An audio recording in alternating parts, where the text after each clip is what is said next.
السلام علیکم ورحمۃ اللہ وبرکاتہ۔ معزز سامعین، ہمارے آج کے سبق کا آج ہم آغاز کریں گے سورۃ البقرہ کی آیت نمبر 32 سے۔ قالوا، انہوں نے کہا یعنی فرشتوں نے، سبحانکا، تو پاک ہے، لا علم، نہیں علم، لنا، ہم کو، الا ما، مگر وہی جو، علمتنا، تو نے سکھایا ہمیں، انکا انت العلیم الحکیم، اور بے شک تو ہی خوب جاننے والا اور حکمت والا ہے۔ ان سب نے کہا یعنی فرشتوں نے اللہ رب العزت سے کہ ہم تیری پاکی بیان کرتے ہیں، تو پاک ہے، ہمیں تو صرف اتنا ہی علم ہے جتنا تو نے ہمیں سکھا رکھا ہے، پورے علم اور حکمت والا تو ہی ہے۔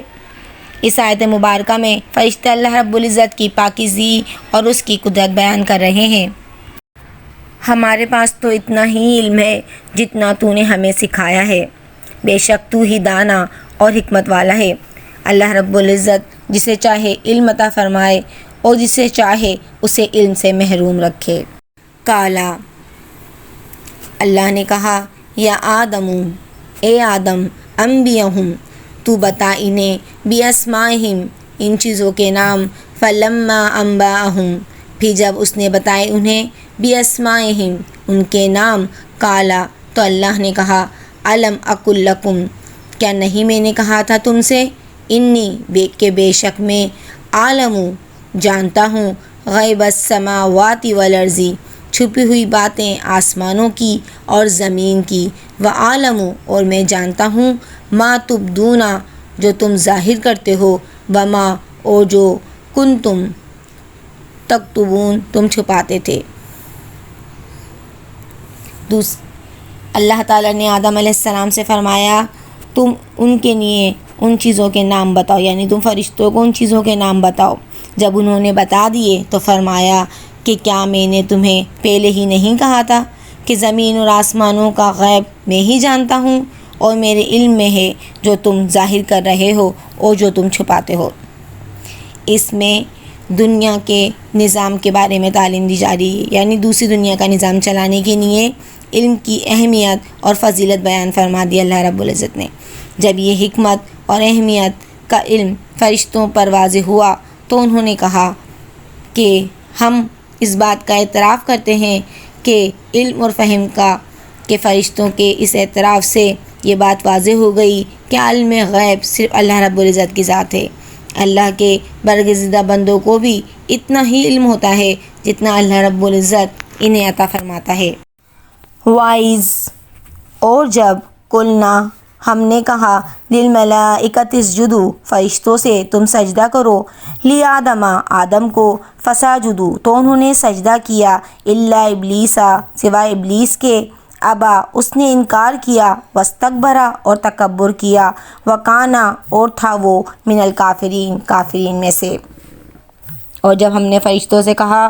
آدم کو سجدہ کرو تو ابلیس کے سوا سب نے سجدہ کیا، اس نے انکار کیا اور تکبر کیا اور وہ کافروں میں سے ہو گیا۔ اس آیت مبارکہ میں یہ دوسری تکریم ہوئی آدم علیہ السلام کی کہ آدم کو سجدہ کرو۔ یہ حکم فرشتوں کو بھی دیا گیا اور شیطان کو بھی۔ یہاں سجدے کے معنی خضوع اور تذلل کے ہیں، اس کی انتہا ہے زمین پر پیشانی کو ٹکا دینا۔ یہ سجدہ شریعت اسلامیہ میں اللہ تعالیٰ کے سوا اور کسی کے لیے جائز نہیں ہے۔ رسول اللہ صلی اللہ علیہ وآلہ وسلم کا مشہور فرمان ہے کہ اگر سجدہ اللہ کے سوا کسی اور کے لیے جائز ہوتا تو میں عورت کو حکم دیتا کہ وہ اپنے خاوند کو سجدہ کرے۔ یہ جامع ترمذی کی حدیث ہے اور اس کا نمبر ہے 1159۔ تاہم فرشتوں نے اللہ رب العزت کے حکم پر آدم علیہ السلام کو سجدہ کیا اور ان کی تکریم کی، اور ان کی یہ تکریم فرشتوں پر واضح ہو گئی کہ فرشت آدم علیہ السلام کو اللہ رب العزت نے فضیلت عطا فرمائی، کیونکہ یہ سجدہ اکرام و تعظیم کے طور پر ہی تھا، نہ کہ عبادت کے طور پر۔ لیکن ہماری شریعت اسلامیہ میں اب تعظیماً بھی سجدہ کسی کو نہیں کیا جا سکتا، اس طرح کا کوئی بھی عمل کفر ہے، شرک ہے۔ ابلیس نے سجدے سے انکار کیا اور راندہ درگاہ ہو گیا۔ ابلیس حسب صراحت قرآن جنات میں سے تھا، لیکن اللہ تعالیٰ نے اسے بھی اس حکم میں فرشتوں کے ساتھ شامل کر رکھا تھا اور صراحتاً اسے سجدہ کرنے کا حکم دیا تھا۔ اس لیے بحکم الہی اس کے لیے بھی سجدہ کرنا ضروری تھا، لیکن اس نے حسد اور تکبر کی بنا پر سجدہ کرنے سے انکار کر دیا۔ گویا حسد و تکبر وہ گناہ ہے جس کا ارتکاب کرنے سے سب سے پہلے انسان ذلیل و خوار ہوتا ہے، اور اس چیز کا ارتکاب سب سے پہلے ابلیس نے کیا تھا۔ وَقُلْنَا، اور ہم نے کہا، یا آدم اسکن، اے آدم ٹھہر، انتا تو، وزوجک الجنت، اور تیری بیوی جنت میں، وَكُلَا، اور تم دونوں کھاؤ، منہا، اس میں سے، رغدن، با فراغت، حیث شئتما، تم دونوں چاہو، ولا تقربا، اور مت تم دونوں قریب جانا، ہذہ الشجرۃ، اس درخت کے، فتکونا، ورنہ تم دونوں ہو جاؤ گے، من الظالمین، ظالموں میں سے۔ اور اللہ رب العزت فرما رہا ہے کہ ہم نے کہہ دیا تھا، اے آدم، تم اور تمہاری بیوی جنت میں رہو، اور جہاں کہیں سے چاہو با فراغت کھاؤ پیو، لیکن اس درخت کے قریب بھی مت جانا ورنہ ظالم ہو جاؤ گے۔ یہ تیسری فضیلت بتائی جا رہی ہے آدم علیہ السلام کی کہ جنت ان کا مسکن بنا کر اللہ رب العزت نے ان کو عطا کیا تھا۔ جس درخت کے پاس جانے سے اللہ رب العزت نے منع کیا وہ کس چیز کا درخت تھا، کون سا پھل تھا، یہ صحیح طور پر معلوم نہیں ہے، کیونکہ اس کے بارے میں اختلافات موجود ہیں۔ بعض نے کہا یہ انگور کا درخت تھا، بعض نے کہا گندم، بعض نے کھجور، اور بعض نے انجیر کہا۔ بعض نے کہا یہ ایک ایسا درخت تھا جسے جو بھی کھا لیتا تھا اسے انسانی حاجت ہو جاتی تھی، لیکن اس کے بارے میں قرآن اور حدیث میں کوئی صراحت نہیں ہے۔ اس کا گندم کا درخت مشہور کر دیا گیا ہے، جو بھی اصل بات ہے۔ ہمیں اس کا نام معلوم کرنے کی ضرورت ہے، نہ اس کا کوئی فائدہ ہے۔ فَأَزَلَّهُمَا الشَّيْطَانُ، تو پسلا دیا ان دونوں کو شیطان نے، انہا، اس سے، فَأَخْرَجَهُمَا، پس اس نے نکلوا دیا انہیں، مما، اس سے کہ، کانا، تھے وہ دونوں، فیہ، اس میں، وَقُلْنَا اهْبِطُوا، اور ہم نے کہا تم اترو، بعضکم لبعض، تمہارا بعض بعض کا، عدو لکم، دشمن ہے، اور تمہارے لیے، فی الارض، زمین میں، مستقر و متاع، ٹھکانہ ہے اور فائدہ ہے، الی حین، ایک وقت تک کے لیے۔ شیطان نے ان کو بہکا کر وہاں سے نکلوا دیا، اور ہم نے کہہ دیا، یعنی اللہ رب العزت کہہ رہا ہے کہ ہم نے کہہ دیا کہ اتر جاؤ، تم ایک دوسرے کے دشمن ہو، اور ایک وقت مقرر تک تمہارے لیے زمین میں ٹھہرنا اور فائدہ اٹھانا ہے۔ اس بات کا ذکر یہاں پر کیا جا رہا ہے کہ کس طرح شیطان نے جنت میں داخل ہو کر روبرو انہیں بہکایا یا وسوسہ اندازی کے ذریعے۔ اس کے بارے میں کوئی صراحت نہیں، لیکن یہ بات واضح ہے کہ جس طرح سجدے سے اس نے انکار کیا اور حکم الہی کے مقابلے میں قیاس سے کام لیا کہ میں آدم سے زیادہ بہتر ہوں، سجدے سے انکار کیا، اسی طرح ایک موقع پر اللہ تعالیٰ کے حکم کی تعویل کر کے حضرت آدم علیہ السلام کو بہکانے میں کامیاب ہو گیا۔ پھر اس کے بعد اللہ رب العزت نے آدم علیہ السلام کو حکم دیا کہ اب تم اتر جاؤ اور تم ایک دوسرے کے دشمن ہو، اب ایک مقررہ وقت تک کے لیے تمہیں دنیا میں ہی زندگی گزارنی ہے۔ فَتَعَلَقَا، پھر سیکھ لیے، آدم نے، من ربہم، اپنے رب سے، کلمات، چند کلمے، فتاب علیہ، تو متوجہ ہوا اس پر، انہ هو التواب الرحیم، کہ بے شک وہی ہے توبہ کو قبول کرنے والا، نہایت رحم کرنے والا۔ حضرت آدم علیہ السلام نے اپنے رب سے چند باتیں سیکھ لیں اور اللہ تعالیٰ نے ان کی توبہ کو قبول فرمایا۔ بے شک وہی توبہ قبول کرنے والا ہے اور بے شک وہی رحم کرنے والا ہے۔ آدم علیہ السلام پشیمانی میں ڈوبے دنیا میں تشریف لائے تو توبہ استغفار میں مصروف ہو گئے۔ اس موقع پر اللہ رب العزت نے ان کی رہنمائی کی اور ان کی دستگیری فرمائی اور وہ کلمات معافی سکھائے، ربنا ظلمنا انفسنا وان تغفر لنا وترحمنا لنکونن من الخاسرین، اے ہمارے رب، ہم نے اپنے آپ پر ظلم کیا، اور اگر تو نے ہمیں نہ بخشا اور تو نے ہم پر رحم نہ فرمایا تو یقیناً ہم خسارہ پانے والوں میں سے ہو جائیں گے۔ بعض حضرات یہاں ایک موضوع روایت کا سہارا لیتے ہوئے کہتے ہیں کہ آدم علیہ السلام نے عرش پر لا الہ الا اللہ محمد رسول اللہ لکھا ہوا دیکھا اور رسول اللہ صلی اللہ علیہ وآلہ وسلم کے وسیلے سے دعا مانگی تو اللہ نے انہیں معاف فرما دیا۔ یہ روایت موضوع اور من گھڑت قرآن کے بھی معارض ہے، اللہ کے بتائے ہوئے طریقے کے بھی خلاف ہے۔ تمام انبیاء علیہ السلام نے ہمیشہ براہ راست اللہ سے دعائیں کی ہیں، کوئی وسیلہ نہیں پکڑا۔ رسول اللہ صلی اللہ علیہ وآلہ وسلم سمیت تمام انبیاء علیہ السلام کا دعا کا طریقہ یہی تھا۔ قُلْنَا اهْبِطُوا، ہم نے کہا تم اترو، منہا یہاں سے، جمیعاً سب کے سب، فَإِمَّا يَأْتِيَنَّكُمْ پھر آئے گی تمہارے پاس، مِنِّي ہُدًى میری طرف سے کوئی ہدایت، فمن تو جس نے تبع ہدایا پیروی کی میری ہدایت کی، فلا خوف تو نہ کوئی خوف ہوگا، علیہم ان پر، ولا ہم اور نہ وہ، یحزنون غمگین ہوں گے۔ اللہ رب العزت نے یہاں پہ حکم دیا کہ تم سب کے سب یہاں سے چلے جاؤ، جب کبھی تمہارے پاس میری ہدایت پہنچے تو اس کی تابعداری کرنے والوں پر نہ کوئی خوف ہوگا اور نہ وہ غمگین ہوں گے۔ یعنی اللہ رب العزت نے آدم علیہ السلام کی توبہ کو قبول کر لیا، لیکن انہیں جنت میں نہیں بھیجا، بلکہ دنیا میں رہ کر جنت کے حصول کی تلقین فرمائی اور اس کا راستہ بتایا۔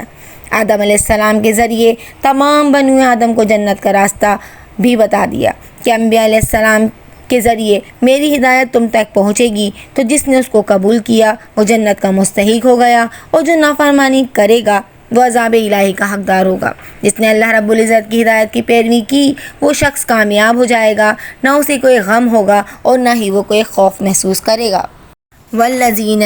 اور وہ لوگ جنہوں نے کفروا کفر کیا، وکذبوا اور جھٹلایا، بآیاتنا ہماری آیاتوں کو، اولئک یہی لوگ ہیں، اصحاب النار دوزخ والے، ہم وہ فیہا اس میں، خالدون ہمیشہ رہیں گے۔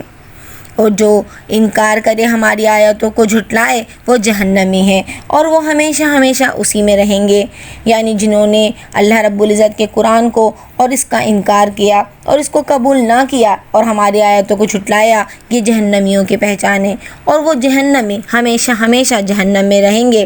اس کو وہاں سے کوئی آزادی اور چھٹکارا حاصل نہیں ہوگا، کیونکہ وہ جہنم ان کا مستقل ٹھکانہ ہوگا۔ یا بنی اسرائیل اذکروا، اے بنی اسرائیل تم یاد کرو، نعمت التی میری نعمت، وہ جو انعمت وہ میں نے انعام کیا، علیکم تم پر، واوفوا اور تم پورا کرو، بعہدی میرا عہد، اوفی میں پورا کروں گا، بعہدکم تمہارے ساتھ کیا ہوا عہد، وایایا اور مجھی سے، فرحبون پس تم ڈرو۔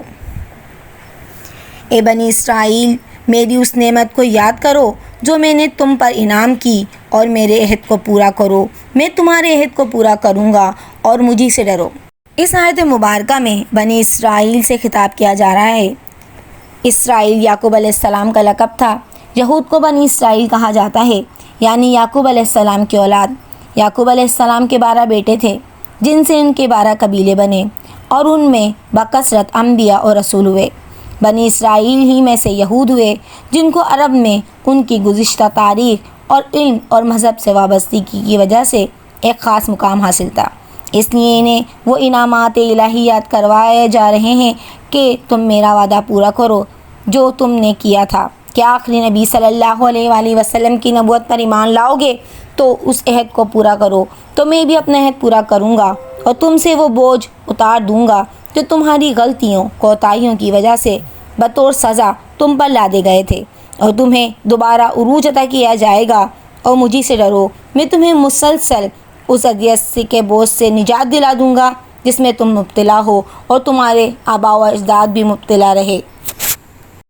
وَآمِنُوا اور تم ایمان لاؤ، بما اس پر جو انزلت میں نے نازل کیا، مصدق لما جبکہ وہ تصدیق کرنے والا ہے اس کتاب کی جو معکم تمہارے پاس ہے، ولا تکونوا اور نہ تم بنو، اولا پہلے، کافرین کفر کرنے والے، بھی اس کے ساتھ، ولا تشتروا اور نہ تم بیچو، بیااتی میری آیاتوں کو، ثمناً قلیلا وایایا فاتقون تھوڑی یعنی معمولی قیمتوں پر، اور مجھی سے ڈرو۔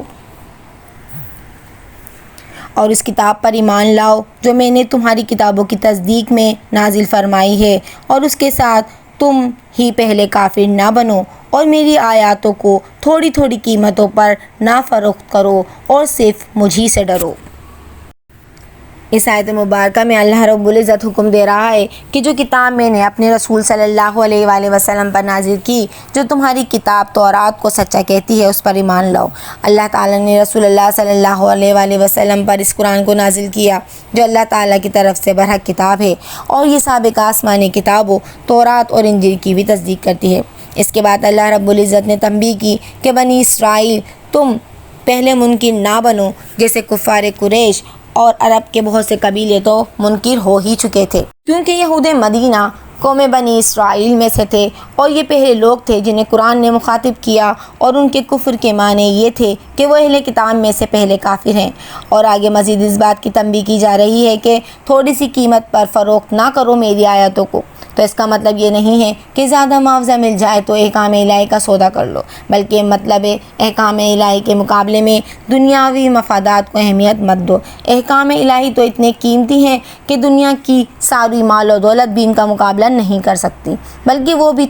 کم پڑ جائے گی اس کے آگے۔ اس آیت مبارکہ میں اصل مخاطب بنی اسرائیل ہیں، لیکن یہ حکم قیامت تک آنے والوں کے لیے ہے کہ میری آیتوں کے ساتھ ایمان لاؤ اور میرے رسول صلی اللہ علیہ وآلہ وسلم کی تصدیق کرو، اس کے بدلے دنیا کی لذتوں کو حاصل نہ کرو، کیونکہ یہ سب قلیل ہے، یہ ساری چیزیں فانی ہیں، اور مجھے سے ڈرو۔ یہاں اللہ رب العزت ان کو حق کو چھپانے اور رسول اللہ صلی اللہ علیہ وآلہ وسلم کی مخالفت کرنے پر سازش کر رہا ہے۔ وَلَا تَلْبِسُوا الْحَقَّ، اور نہ خلط ملط کرو، بالباطل، باطل کے ساتھ، وَلَا تَكْتُمُوا الْحَقَّ، اور مت چھپاؤ حق کو، وَأَنْتُمْ، اس حال میں کہ تم تعلمون، جانتے ہو۔ اور حق کو باطل کے ساتھ خلط ملط نہ کرو اور نہ حق کو چھپاؤ، تمہیں تو خود اس کا علم ہے۔ یہودی جان بوجھ کر حق کو باطل کے ساتھ ملا دیتے تھے اور حق کو چھپا لیتے تھے اور باطل کو ظاہر کر دیتے تھے۔ اللہ تعالیٰ نے انہیں اس کام سے منع کیا، یعنی ان کو تاکید کی کہ حق تو کھلم کھلا ہے تو اسے کھلم کھلا بیان کرو، اور یہ بات تم اچھی طرح جانتے ہو کہ اللہ کا دین تو اب صرف اسلام ہی ہے۔